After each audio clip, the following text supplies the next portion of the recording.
Mas Ewin. Saya baru pulang. Dan jam 7 nanti kita harus ke rumah sakit lagi.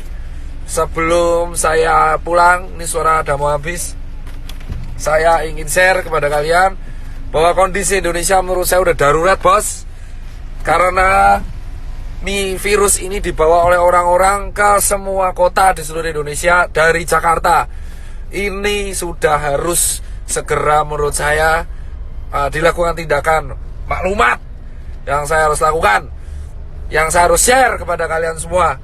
Tagar karantina wilayah harus viral, entah sampai trending, entah sampai kapanpun. Tagar karantina wilayah harus viral. Mau nggak peduli saya soal ekonomi apa gimana, nggak peduli. Ini udah urusannya, ini nyerangnya Indonesia, bosku. Jadi yang pertama, buat yang terhormat Bapak Jokowi, kita pulang ke Metro Park, Pak. Iya. Jadi buat yang terhormat Bapak Joko Widodo, saya sebelumnya turut berduka cita atas wafatnya ibunda Bapak. Semoga almarhumah diterima amal ibadahnya oleh Allah Subhanahu wa taala. Tapi setelah itu Pak Joko Widodo, Bapak itu memiliki berbagai menteri yang jujur saya koordinasinya buruk. Yang pertama adalah Menkes, ya kan? Jubir Menkes hari ini melakukan blunder lagi dengan mengeluarkan statement yang menurut saya sangat-sangat mengecewakan, yang jujur kontroversial. Pak Menkes, Pak Terawan, dan Pak Jubir, asal kalian tahu bapak-bapak, bahwa kami ini di tenaga medis berjuang tenaga di depan, itu hanya mempertaruhkan nyawa, Pak. Banyak teman-teman saya itu udah meninggal, Pak, ya kan? Dan banyak guru-guru saya itu udah meninggal, Pak. Dan ratusan teman saya itu sekarang lagi dirawat, Pak.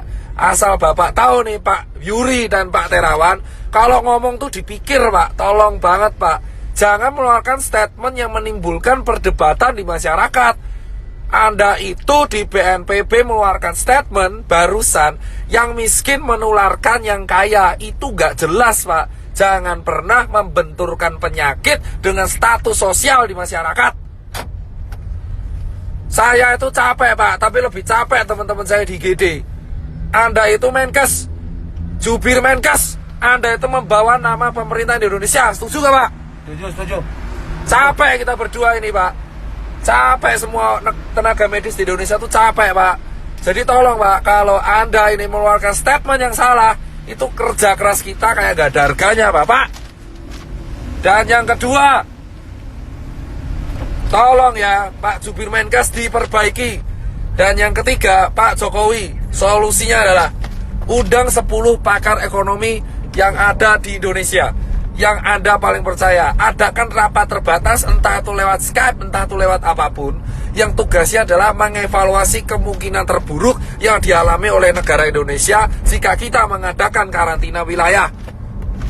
Undang 10 pakar ekonomi tersebut sehingga Anda bisa membuat keputusan untuk memanfaatkan dana dari APBN yang Anda punya. Jauh banget ya, salah jalan kita udah. Itu, ya kan? Dan yang ketiga adalah karantina wilayah harus segera dilakukan. Ini bisa dilakukan jika Pak Jokowi telah mengeluarkan statement. Jika tidak dilakukan, maka infeksi ini akan menyebar ke seluruh provinsi di Indonesia. Asal Bapak tahu, Pak Jokowi Widodo dan teman-teman pemerintahan yang sekarang duduk di istana dan teman-teman DPR yang duduk di kursi paripurna, asal kalian semua tahu, ketika kalian duduk di singgasana kalian sendiri, satu dokter tiap hari meninggal dan satu tenaga medis tiap hari meninggal. Dan relawan banyak yang terpapar. Dan sekarang semua relawan yang bekerja keras, kita itu gak peduli bayaran, kita cuma pengen negara ini sembuh. Edukasi Anda di rumah aja itu tidak akan efektif jika Anda tidak melakukan tindakan represif. Dan asal teman-teman tahu, ini infeksinya sudah menyebar ke seluruh provinsi di Indonesia. Jadi tidak ada celah untuk lari dari virus corona sekarang. Ini terjadi karena Jakarta tidak dikarantina wilayah. Ini beda dengan lockdown. Ini karantina wilayah. Jadi tutup semua akses dari kota Jakarta dan keluar Jakarta. tidak akan bisa dilakukan jika ini tidak kompak bersama-sama. Muter, Pak. Ya. Ingat teman-teman, kenapa saya bilang karantina wilayah itu penting?